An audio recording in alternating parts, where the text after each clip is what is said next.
And welcome to another X106 Sports Podcast. I am Jacob Blair alongside Sean Niewnow and Trevor Maeder. We're going to get right into it. Bearcat football away this week or last week at Nebraska Kearney, come home with a 13-0 victory. Offense was kind of unimpressive. What were your guys' takeaways? That game was kind of a lot different than I expected. I think Sean's probably in the same boat as me. We did our picks on Weekend Sports Kickoff on Friday, and I don't remember what your final score prediction was, but I think I had 45-10. I figured the Bearcat offense would get rolling here. I thought maybe the Washburn game and the woes they had against Washburn were just a sign of a very physical football team they were going up against. I don't know that anyone had mistaken Kearney for a physical football team like Washburn was coming to this game, but the offense just struggled. Maybe it was the road atmosphere. I don't know. I wasn't there, but it just didn't seem like they'd get anything going. Yeah, I mean, for the offensive side of the ball, only scoring 13 points, they did have the opportunities to score. They just didn't convert. And as I've talked about with multiple people, that last year Northwest in their red zone conversion percentage was like 96%, which was number one in Division II. And this year they're like 30%, which isn't going to win you games. Now, having the other side of the ball the way it is, you're going to be able to win games that you probably shouldn't with the way the offense has been playing. Yeah, the defense right now has been what's been able to keep them in games, but you could get in a stretch this year where, I don't know what the rest of the MIAA looks like for sure. I think it's still kind of early, but 13, 20 points might not get it done. I mean, when you get against teams that maybe have a little bit more offensive firepower than what Nebraska Kearney or Washburn does, it'll be interesting to see how the offense responds to that and if they can kind of get something going. I know we've been pretty high on Zach Martin after the opening game he had against Emporia State, where he looked marvelous, and it's not all his fault now. It's the whole offense right now is not clicking. It's not just Martin. You throw in the injury of Cameron Wilcox this week, and the offensive line hasn't quite. I mean, they've had to fill a lot of pieces in the offensive line from last year, and they're still trying to figure some things out, but the offense has not looked promising here in the early stages, and it is a big concern for me moving forward. Yeah, the Bearcats did miss three, chip shot field goals, opportunities to score points. They're in the red zone. They end up having to get field goals. I think they left 9 points on the board, but you also could have left 21 points on the board. But defensive-wise, only 58 total yards of offense did the Bearcats give up that entire football game. So, twofold question to you guys. How much can they rely on that defense, and how concerning is it that all of these games so far have been won on the defensive side of the football? Well, I mean, that's kind of what Northwest is built on. So I'm not concerned about if they have to rely on the defense. They just haven't had to rely on them as much as, they've been able to outscore teams. There have been maybe 2 or 3 games in my lifetime here that have been close, that have had to be won on the offensive side because normally the defense does its job and they don't allow big plays to happen, and then when they do, they come back, fix it, and then as we saw last year, last year's team could just score. They could just score whenever they wanted to at this point. And maybe this team, from an overall perspective, isn't as good as last year's. Maybe the defense is better, but the offense is significantly not better. And maybe that's just something that we have to realize and take it game by game. This team I know it's early, but Sean, you might remember back to this team too. This team kind of reminds me of that 2014 team, the one after they won the national championship. They came out, they played well the first couple games, and they ended up running into a really good Pitt State team, and they just couldn't, offensively, they couldn't get anything doing, and that concerns me going forward. And I don't know who it'll be, if it'll be UCM. I know we kind of have our doubts about UCM, but they can score some points. It could be Fort Hays State coming down the road, or maybe a road game at Pitt State. We've seen how they've played on the road so far already, and it hasn't been promising. There could be a slip-up game here, and I would be really concerned if I were a Bearcat fan that it could be coming soon. It had to come eventually, right? Nah, they're just going to win forever, Trevor. Don't ruin the dream. Okay, yeah, but this team's going to lose at some point. I don't know when it's going to be. I don't think it's going to be this weekend. It could be at Arrowhead, but I mean, no team's going to win forever. Yeah, and You just can't. no, and I think we've been kind of spoiled. I mean, you're a fifth-year senior here, and how many games have they lost in the time that you've been here? 2. 2 games, one in the regular season and one in the Pitt State postseason. game, and then was it Duluth or Mankato it was Duluth. in the playoffs? Yeah, Which they should have won the Duluth game, but that's so back-to-back national championships, 33 wins in a row. Yep.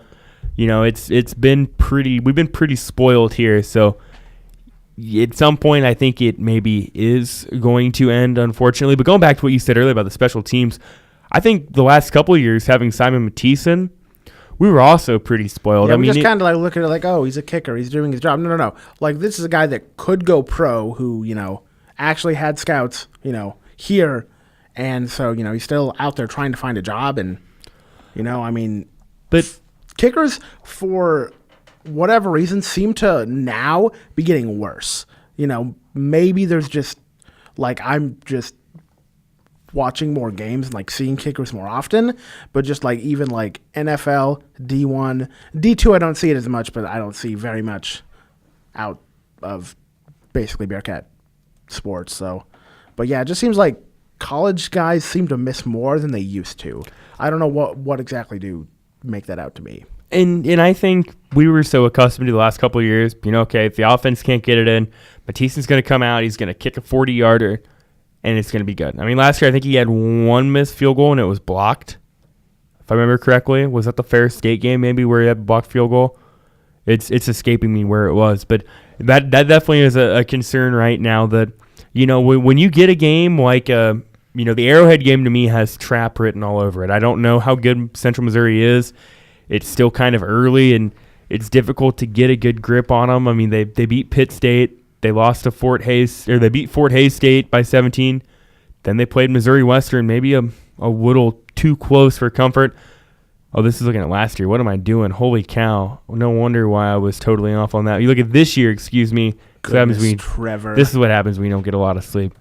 They beat Pitt State, then they got blown out by Fort Hays State, and then they scored a lot of points on Missouri Western, but they also gave up a lot of points. I mean, so you've given up 23, 35, and 44 points. To me, that says this is a defense that is capable of giving up points. The offense has to take advantage of it. But then you look on the flip side, they've scored 28, they did score 6, and they scored 66 against Missouri Western. Take Missouri Western's defense for what it is. They can score points too. So the offense has to be able to score points, and you throw in an atmosphere like Arrowhead where it's a neutral site. I'm sure there'll be more Bearcat fans there than what there will be Central Missouri fans, but you never know. It's totally neutral, and it'll definitely be interesting.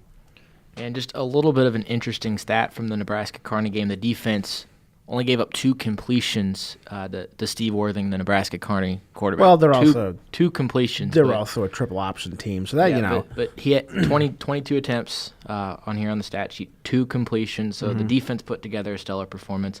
And you guys have kind of already alluded to it that the Central Missouri game could be a little bit of a trap game. Does this weekend's game against Missouri Southern pose any threats to the Bearcats? Missouri Southern hasn't been good in my time here, and I don't think they're going to be. I don't think it should. I do think it could send off some alarm bells for us. I mean, if the offense goes out again and wins 13-3 or 17-6, and to me, that just might be how we have to look at this team, though, that they're not going to be able to score, and they're going to have to rely on the defense, so they have to make the most of what they can. Now, I still want them to go out and score points. And I think that's a dangerous way to live going forward. A matchup that scares me, a very hypothetical matchup, is going forward, if you get into the playoffs and you run into an Emporia State team again that's seen you once, and maybe that was the peak in the Northwest offense. I don't know. Or maybe Emporia State's offense or defense is really bad. We know their offense is good, or it has been good since they played Northwest. So I don't think this is as easy as a season as maybe a lot of people thought it would for a plethora of reasons. You throw in a new coach, and I know it comes from the same position, but, there is some changes that come in with bringing a new coach, no matter who it is. A new quarterback. We had the quarterback controversy, filling a lot of pieces, a lot of guys that might go down. You're replacing a lot of guys that might go down as some of the best players in the history of the program. And all of a sudden things are totally different. So this is going to be a really interesting season. It's only three games young, so what are we, like a quarter of the way done? And there's some interesting games on the schedule for sure. I mean, we're basically a quarter of the way. Since they only play 11, That's right, they play 11 regular season games, and then 15 postseason, or to get to 15 total games, but that means they would have to go to the national championship and yada, yada, yada. So, yeah, it'll be interesting. So anything else on the Bearcats, or I think we're going to move on to NFL football now. Chiefs, Eagles, takeaways. The first half of the game, I've noticed this the last two games. The pass rush for the Chiefs in the first half of the games haven't really been there. I mean, they did get, I think, 2 sacks on them in the first half. But, but Carson Wentz basically could do whatever he wanted in the first half. The second half, they clamped down better, it looked like. I mean, Chris Jones had the game of his life. 2 sacks, 3 sacks? 3 sacks and an interception. And an interception. He had a forced fumble, too, but they recovered it. Yeah, so they forced a fumble. I mean, so he had the game of his life, and the defense kind of clicked on late. You look at the secondary, the big question was, okay, what's it going to look like with Eric Berry out of there? Terrence Mitchell and Phillip Gaines did not look good. Mitchell didn't look bad. I mean, his one really bad play was luck, sort of. I mean, yes, the ball bounces off of his forearm up to Zach Ertz. I think with Mitchell this year, we're going to have to take the good with the bad. There's going to be plays where he's just going to get made look silly. Mm-hmm. And then there's going to be, at the last 2 games, he's had pass breakups in crucial times, whether it's on 3rd down or 4th down or to save a touchdown. And I think we're just going to have to deal with that this year. I think there's going to be times that we're going to pull our hair out and go, oh my goodness, how did he let his guy get so far open? And there's going to be times in a big situation he's going to make a play and we're going to be glad that he's out there. Phillip Gaines haven't quite been able to figure out Phillip Gaines yet. He's looked lost out there. Eric Murray, the guy who replaced Eric Berry, he looked decent. I mean, he didn't look great, but I mean, he made a couple plays. I mean, the shoestring tackle he had on that play, that fluky play that Ertz came up with towards the end of the half, that saved a touchdown. That's a 7-point swing right there. So, I mean, it was a win. I guess that's the most important thing. Yeah, wins are always the best. I mean, once you get it, then you can talk about, good and the bad stuff. But if you do end up losing the game, then it's like, oh, everything just has that extra sour taste. We're like, oh, we could have done this a lot better, instead of like, oh, hey, we could have done this play better, but we have time to work on it, plus we got the win. And as you talked about the Chiefs defense not being able to get to Carson Wentz in the first half, I'm going to go with the Chiefs offensive line being mauled by the defense, by the Eagles front 7, and it was not pretty. He was sacked 4 times in the first half, but then something was done to fix it, and then Alex was not sacked the rest of the game. And you lose Mitch Morse in that game as well, who I think might be their best offensive lineman on that front 5. So interesting to see that goes forward. Zach Fulton stepped in though and played a good game. Here's a guy that's on the roster because he can play all 3 positions. He's not great at any one of them. No, but he can. But he's not bad at any one of them. I mean, he's a journeyman guard center tackle, which is exactly fine with what you need for an NFL offensive line. Am I the only one, going back to Alex getting beat up quite a bit in the first half? There was a play where I don't think he was sacked, but he threw away just in time, and he was pretty slow to get up. Am I the only one that was little worried? They had to take a timeout or something, and he was down for about a minute, and I was like, Mahomes time? Question mark? Oh God, no? Question mark? So it was interesting. I was not quite ready for the Chiefs quarterback of the future, but who knows? Alex has been outstanding. I mean, you can't put anything else to him right now, because I mean, if you would have been like, yeah, Alex Smith is gonna be top 10 quarterback right now, just like top 10, I'd be like, no, that's not Alex Smith. That's not what he's gonna do. But because of the people that they have put around him, I mean, if he's a top 10 quarterback, then this team could go places. Yeah, they've looked maybe the most impressive in the NFL so far. I think maybe they're in Denver. Yeah, I think but Denver also beat San Diego. Yeah. So I mean, it could turn out that not San Diego, Los Angeles. I have done this every time because they should have just stayed in San Diego. Yeah. But the Los Angeles playing in a soccer stadium Chargers, they're I don't know how good they're going to be. They kind of look like the way they did last year, where they can't close out games, which is not good for them because last year they lost like 8 single possession games or something like that, which was crazy because like they could have won games. They just found a way to charger it up. They could very easily right now be 2-0.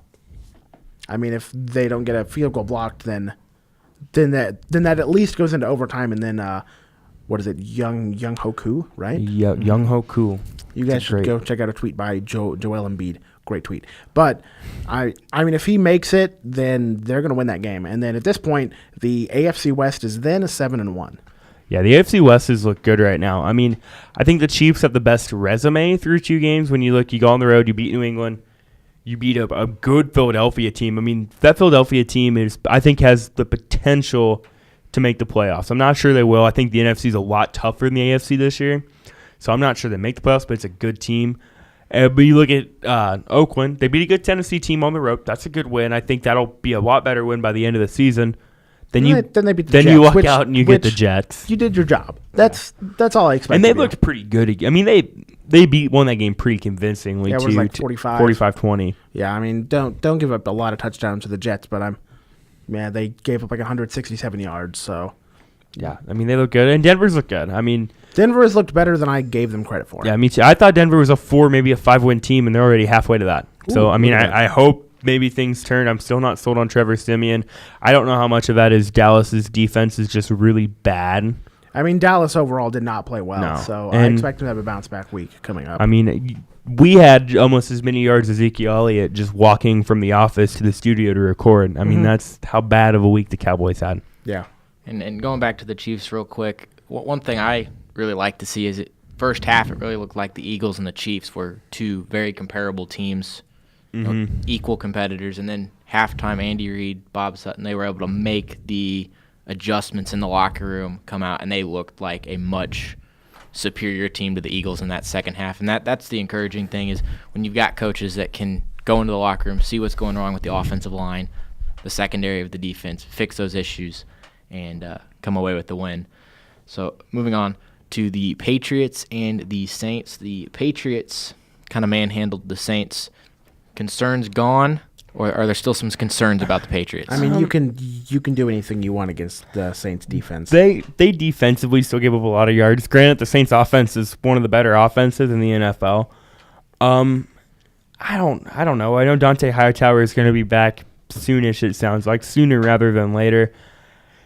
I'm not sure what to think of this team right now. I think maybe we were a little too high on them. I mean, they still got Tom Brady and Bill Belichick, so that probably guarantees you 9 or 10 wins, and you play in a very, very winnable division. So you might as well put it at like 11-12 at this point. I mean, because they're probably going to at least get 5 wins out of the division, depending where they're at come week 17 if they play everybody at 6 wins.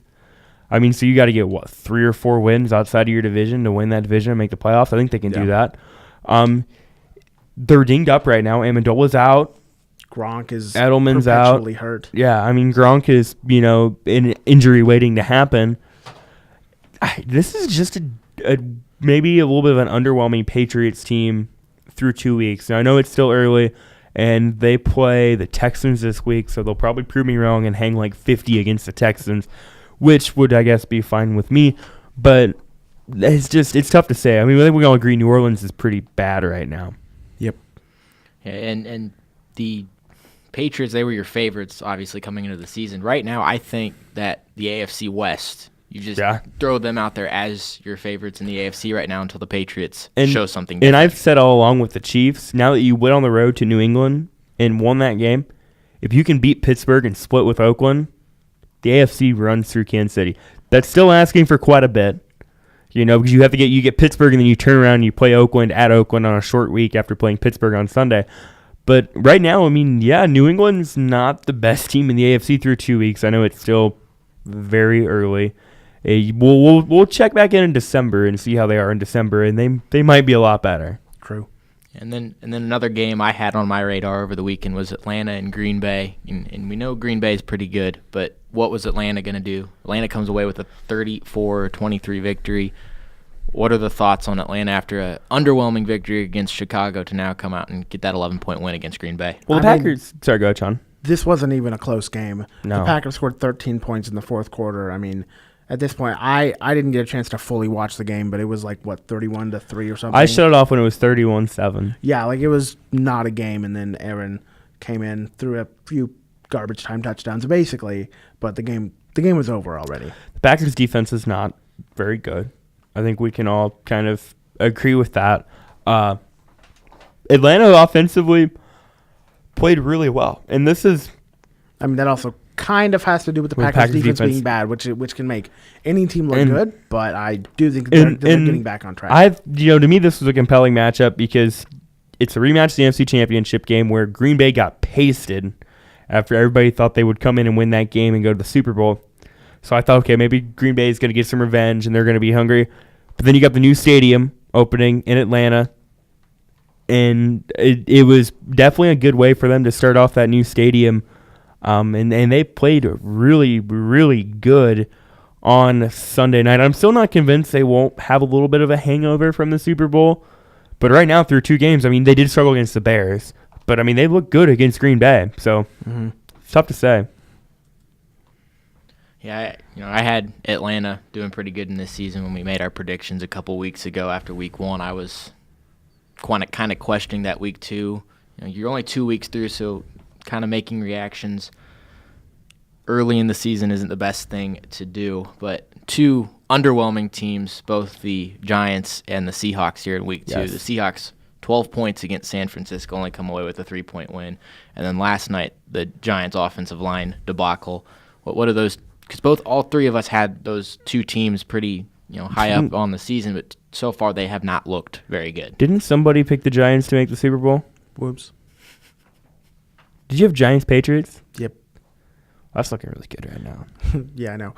The Giants, they look a lot worse than I thought they would. They have time to come back, so I think this is their, 5th 0-2 start in the last 6 years. So it's not – they're just kind of following what they've been doing. Their offense has been inept. I was listening to ESPN this morning, and I heard a stat of they've scored 20 points or less than 20 points in like 8 of their last 9 games, or maybe it was their last 8 games. I mean, they have not – offensively, they look so lethargic. I mean, they just don't – outside of Odell Beckham, they don't have anything. They don't even make any secret about the fact that they're not going to run the ball. I mean, how many times they run the ball last night? I can't think off the top of my head, but I know week 1 against the Cowboys, they only ran the ball 12 times, and I'm sorry, but that's not going to get you a win. And it might early in the season, but when you get into December or January and you're playing in Green Bay or you're playing in Seattle or you're playing in even Atlanta, you got to be able to grind the ball and run out the clock and be physical. And they just make no secret about the fact that is not what they want to do. How many times they carried the ball last night, Sean? The Giants carried it 18 times, and Amir Abdullah carried it 17 times by himself. I think you asked me yesterday if we had the over-under on 30 carries between the 2 teams. Well, the Lions had the over on that just by themselves, and I took the under because I thought it was going to be a close game or that it was going to be high scoring, so that they were going to have to keep throwing. But if you don't have to throw and you're up, you can just hand the ball off and run the clock down. Speaking of over-unders, real quick, going back to the Chiefs earlier, over-under Travis Kelce getting 5 or more unsportsmanlike conduct calls so this year. basically 3 more for the rest of the year. Yeah. I'm going to take the over on that one. I took. I'm going to believe in him and take the under, but that's a lot of belief. I mean, what a doofus. I mean, that's a lot of belief. But I'm thinking eventually maybe he'll get it. But I hope so. Yeah. And through 2 weeks of the season, again, it's only been 2 weeks, so you don't really get the full picture of all these teams. But the Detroit Lions look like they might have something for the NFC. Just a little bit there that makes you question, is Matthew Stafford actually kind of becoming a top-tier quarterback? Didn't we have this debate last year? The first 5-6 weeks of the season, Matthew Stafford had a valid argument for being MVP. I mean, but they're not a great team because, I mean, they've beaten this year the Cardinals and the Giants, who have looked horrible on offense. So at least their defense may have gotten a little bit better. But when you look at the troubles Green Bay has had so far this year and how banged up Green Bay is, they're without their 2 starting tackles. They could be without Jordy Nelson. They could be without Randall Cobb. They don't really have a running game. They're without Mike Daniels, their best pass rusher. Does this maybe open up the NFC North for Detroit a little bit, maybe? No, because they don't have Aaron.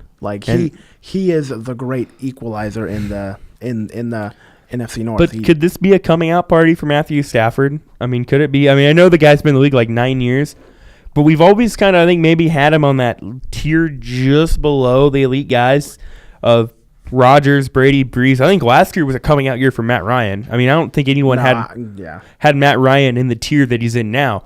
Could we see the same thing with Stafford this year? I mean, the way they played, you could maybe say yes. I mean, it's still early. I need to wait for them to beat a good team because I would say the Giants are a good team, but because I've seen them these first 2 weeks. If Stafford comes out and throws 4 touchdowns against Atlanta this week and wins in a shootout, then yes. But if he doesn't, like if they only score like 17 points and they lose by 18, then no. Like, oh, you can't score against that defense, then you're not going to score against the better defenses. You know, I never thought I would say this when I was like 12 or 13 years old, but I am really excited for Falcons-Lions this weekend. That might be like the game of the week. And there were a couple plays in that game last night, Monday night game, where Matthew Stafford, he was able to get out of trouble. I think there was one where it was like 3rd and long, he got a first down, ran for about 15 yards, and there were a couple others where he was able to scramble and make some throws that you sit there and kind of like, that's kind of Aaron Rodgers-esque, the way he was able to get out of some situations.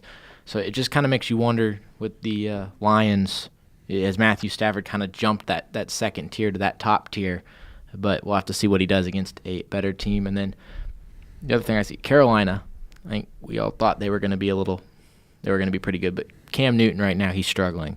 He's also been hit a lot. Yeah, that line's still garbage. Yeah, it's Carolina defensively. They've looked good. Well, they've given up 6 points in the first 2 games. Granted, it was against the 49ers and Bills, so take it as you want.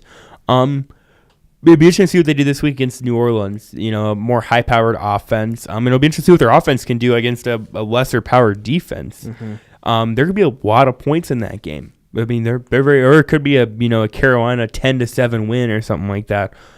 Cam is underwhelmed me just a little bit this year. The one that is really kind of underwhelmed me because, 1, I'm an Iowa fan, and 2, he's on my fantasy team, is Christian McCaffrey. Yeah. I mean, this is a kid that got a lot of preseason hype. I mean, there were people that thought he could maybe be Offensive Rookie of the Year, and I don't know what his stats are through 2 games, but I can tell you based off the fantasy production he's given me that it is not very good.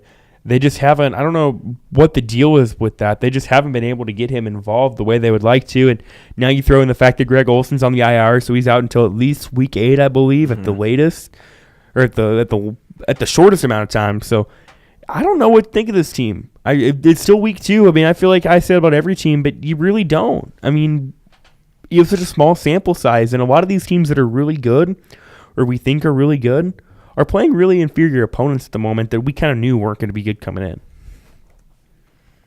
So, real quick, week 3, a couple of the games I'm looking at. Atlanta, Detroit, we've talked about that. Who do you guys got in that one? That's a tough one. I don't want to – this is a weekend sports kickoff pick'em, isn't it, Sean? Probably. I haven't even made that pick yet because I haven't thought that far ahead, honestly. I mean, I'm probably going to take the Falcons because I don't quite trust the Lions yet, but because the Falcons lost Vic Beasley, it's going to be more interesting.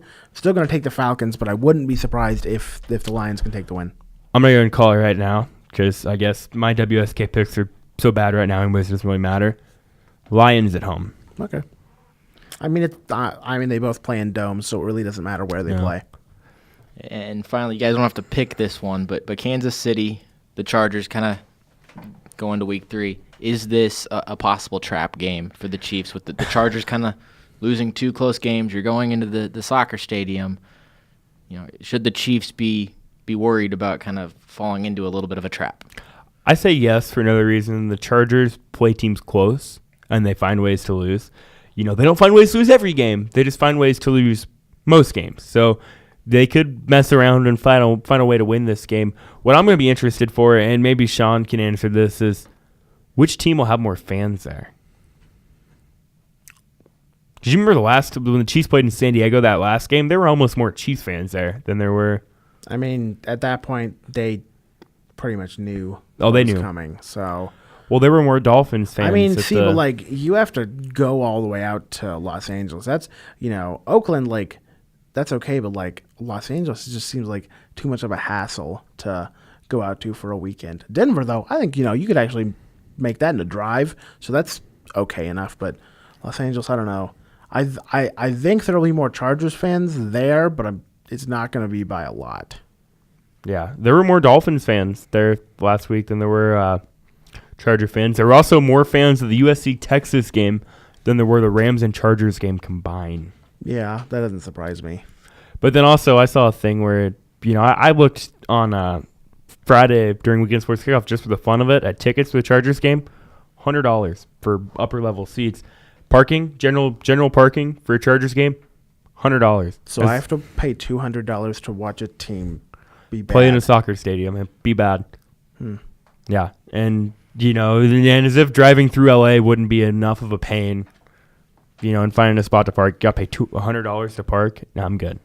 Yeah, and I mean the Chiefs right now are only a 3-point favorite, which seems kind of low to me because these games haven't been super close per se. I mean they've been high scoring. I think it comes down to basically if the Chiefs can guard Keenan Allen. And that'll if he doesn't have a monster game, then I think Kansas City wins easily because I don't trust the Los Angeles. There it is again. The Los Angeles defense, other than Bosa, and I think the Chiefs have a good enough line to be able to stop him. I think we need to start fining you every time you say San Diego.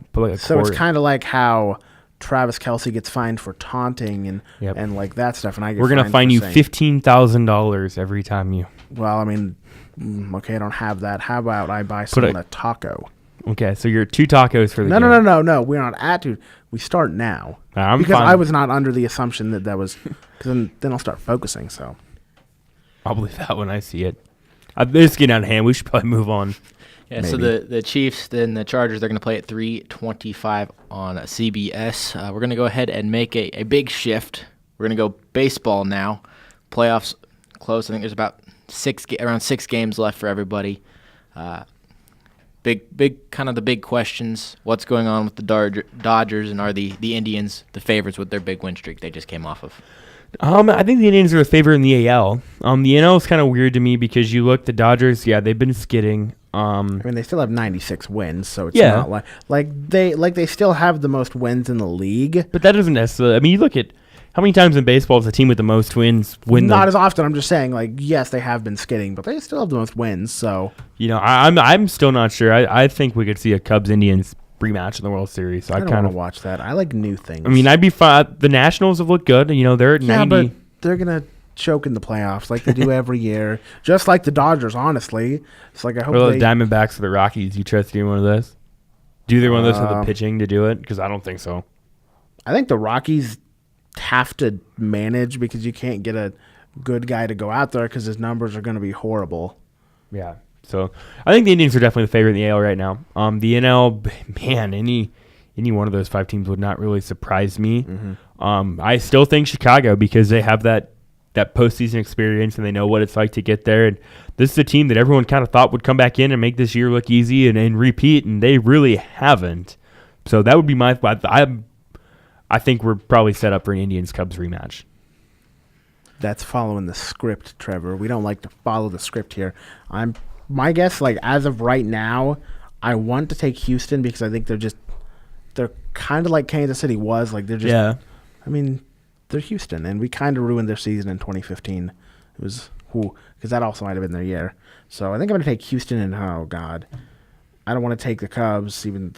Because they don't have what they had last year, oh boy, we have 100 and whatever years behind us. Let's get going now. I'm like, well, maybe the Dodgers, but the Dodgers are too big. So let's go Nationals. And we're gonna go Astros Nationals. Yeah, they do this year. That was actually the Astros Nationals was actually my preseason pick. So that's what I should go with. And we still got a week or two before the postseason starts, and I could very well change my mind. But the NL right now is so up in the air that I think the Cubs are maybe in the best position because they've been there and they know what it's like and can get it done. And they've been kind of, last year they were the team. If they didn't win last year, it was a disappointment. This year they're kind of coming in flying under the radar. Everyone's talking about the Indians. Everyone's talking about the Dodgers. No one's talking about the Cubs really, except Cubs fans. Yeah. Meh. Yeah, I like the Astros in the AL. I don't like to trust a team that's that high on wins. They've been doing that well into the postseason. I feel like there's a letdown when you have someone like the Indians that goes on that 22-game win streak, 23, whatever it was. And then they go into the playoffs, and then everyone kind of picks it up a little bit, and they're could get a little bit shocked by that. So I like the Astros. And then on the NL, I think the Dodgers will. They were scary early in the year. I think they won so much early. They've kind of just been waiting for the playoffs. So I think now that the playoffs are going to get here, I think the Dodgers are your team. They're going to figure it out, and it's going to be Dodgers-Astros in the World Series. I just like the fact that it looks like the Twins are going to be a wild card team. Let that sink in. Let it sink into you that Kansas City could have been, but now we're going to bury them. Mm-hmm. Yeah, this is... I just hope Moose gets 37 home runs. If he could hit it tonight and also break, tonight, I think it's the first person to hit a home run tonight will break the Major League all-time, season total for every team. It's 5,370-something is what they're at, and, they need one more to make a new season I'd like to see him break it tonight. That'd be nice. He hasn't hit one since... August something. It seems like that. The Royal season has been dead to me since right before school started. Sean and I went to the Rockies game. The game where Hosmer hit the bomb off of Greg Holland to win it. Where were we at when we were watching that game, Sean? We were not at Kauffman at the very end because that game took 3.5 hours to get to that point. We're we have to wake up early. No. So the season's been dead to me ever since. Still haven't got over it. That's okay, Trevor. There's always next.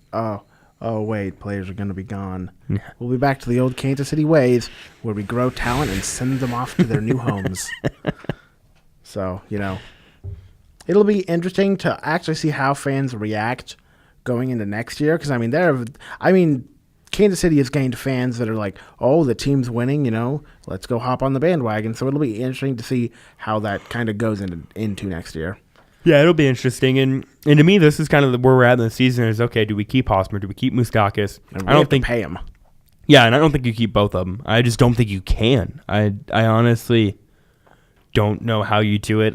Kane, I think you can probably be comfortable letting him go. Escobar, later on in the year, he's done better, but at the beginning of the year, his offense has been atrocious. Yeah, and I really wonder, maybe you should have traded Jason Vargas while the value was higher than what it is now. Shouldn't have. I saw a thing that I didn't read, but should the Royals have traded away Wade Davis? I was they haven't gotten anything out of it so far, so it's really hard because they definitely would have lost him after this year, hands down. Yeah, no, it's just, it's sad to see them play, because there's a point in the year where we're like, man, this team might really actually be able to make a wild card and then make the Indians something. Kind of stomped everyone in the AL Central's dreams. It's hi, we're going to go on this long historic win streak. So how you wanted to win? Yeah, you're not going to do that anymore. Yeah, they were just too inconsistent this year.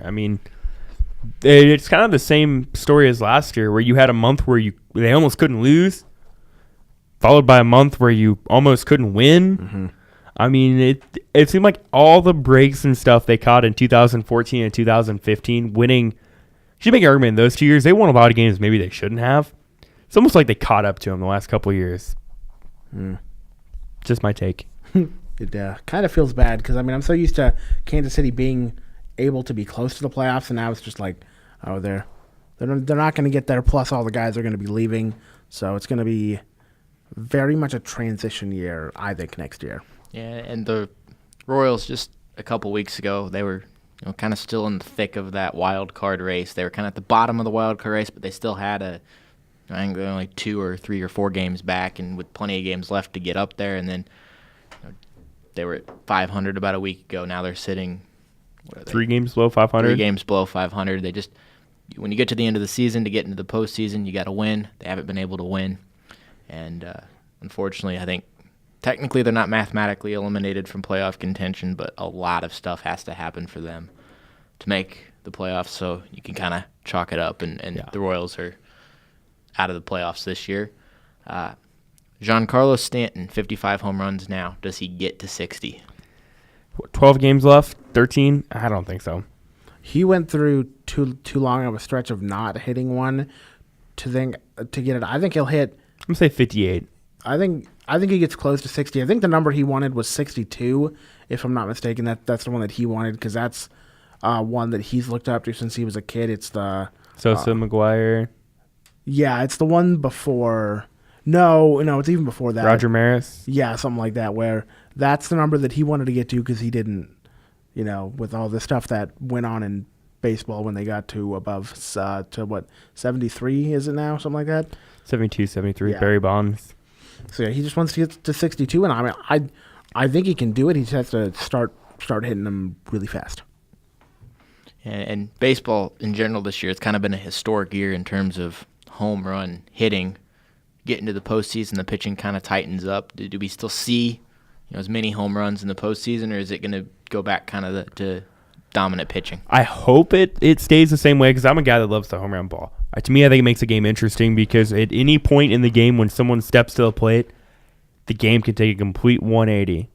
That the pitcher can throw 49 great pitches, but if he lets one slip, totally different game. So I hope so. I do kind of think, like you said, teams start to roll out their better pitchers come postseason. They start to tighten up. They get smarter with them and try to do more things with them. So I think we won't see as many. But you go back, even the Royals a couple years ago, how many home runs did they hit in the postseason when they won the World Series? Not very many.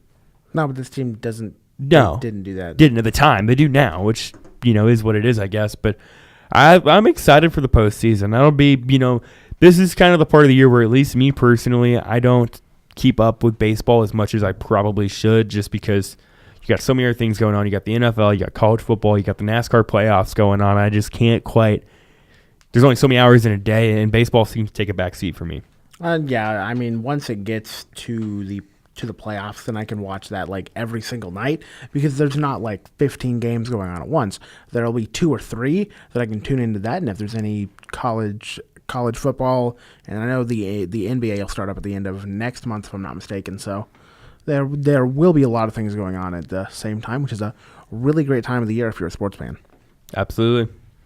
And we've talked about the kind of the favorites we think headed into the World Series. Is there anyone kind of on your radar in the wild card position that you think could pose a threat to the favorites? I think the wild cards are kind of weak this year. I just definitely in the AL. You get Twins, Yankees. I mean, remember the first half of the season when everyone was about ready to induct Aaron Judge into the Hall of Fame? I mean, my fantasy team was. He's really died off, so it hasn't helped my season. But I think the Yankees, they could. They just have to get things together. But, I mean, I think the Astros did a lot when they got Verlander that kind of put this team together. And then the Dodgers already did a lot to get better. So I don't feel as if the wild card teams have as much of a chance as they have in past years. I think in the AL it's down to the Indians and Astros, and I think it's Dodgers, Cubs, Nationals. I really do. The Red Sox, I just haven't seen anything from this year that really say to me that it's any different than last year's team. The Twins and Yankees, the fact that the Twins are a wild card team really speaks to what the American League is at right now. I like the Rockies because they're a fun team to watch. They have a lot of good hitters on that team. I just don't know that they have the pitching to get it done when you play outside of Colorado in the fall. The Diamondbacks, they've got some talent there, but once again, I don't know they have the pitching to get it done. So I think it's a pretty narrow race right now. Where last year, I think you could go into the playoffs and go, okay, any one of these 10 teams has a legit shot, But this year, there's no Texas, there's no Toronto, there's no Kansas City, there's no St. Louis, there's no New York Mets or San Francisco Giants. It's pretty competitive at the top, and that's about it. Anything else you guys want to go over here while we're on baseball? I had something, and it totally escaped my mind just a minute ago. It's very unfortunate, Trevor. I know. Sad. Yeah, I mean, I really want to see Moose get the 37th home run just for the Kansas City home run record. Other than that, I mean, the rest of the league just pretty much waiting for the playoffs to get here. Yeah, no, that's pretty much it. This is totally unbaseball related, but by the way, I nailed my NASCAR pick last week. Good. Yeah. Trevor, I just wanted to make sure that I got that out there. I guess the only thing that I have, since you talked about NASCAR, I get to talk about soccer. It's quality. Sporting Kansas City gets to play the New York Red Bulls in the U.S. Open Cup tomorrow, so that's a chance to bring home a trophy. I'm pretty sure this will actually come out on Wednesday, or the podcast will come out tomorrow, which will be Wednesday, so it'll be tonight, whatever.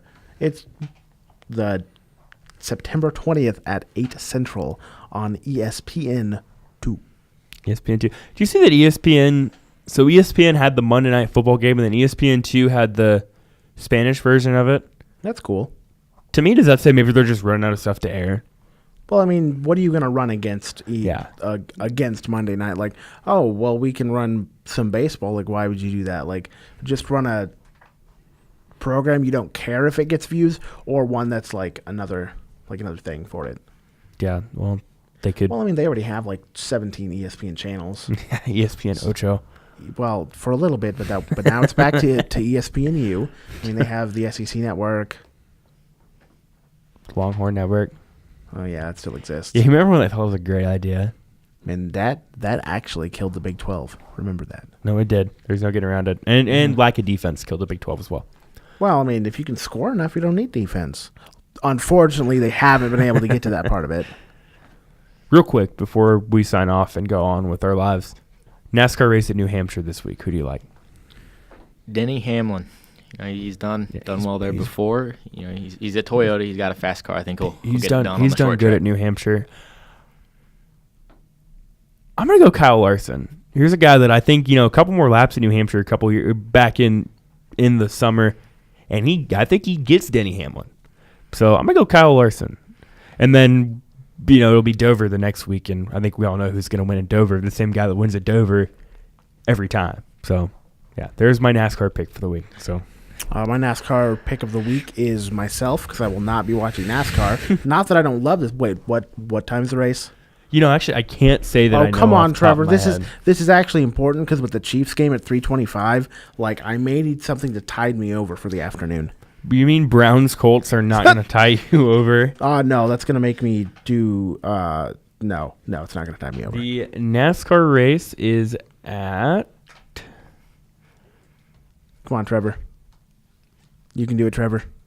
This is hard, okay? Well, Trevor, a lot of things in life are hard. Clearly, you just can't look up what time the race is. I did, and it came up with weird results. Okay, Sean? Don't judge. Trevor, you can basically that's what I have to do. You can basically say 1 o'clock, and you'll be right around the right time. Yeah, it'll be 1 o'clock somewhere. Yeah, give me just a second. I'll look it up for you, Sean. I never thought we could get Sean to talk NASCAR on a podcast. You can, dude. I'm on the ESPN site. Let's see. Am I gonna go? Let's see. What it is? Don't tell me. It is 1 o'clock. Imagine that. Look at that. 1 o'clock.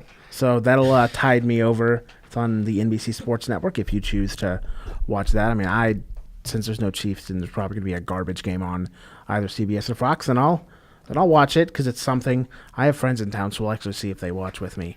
But yeah, it is the playoffs over there in the NASCAR world right now, so a little bit more excitement. I mean, a race is always exciting when they wreck. Yeah, I guess I got nothing for that. So I think that should do it for us here on the X106 Sports Podcast alongside Trevor Maeder and Sean Niewnow. I'm Jacob Blair, and thank you for listening.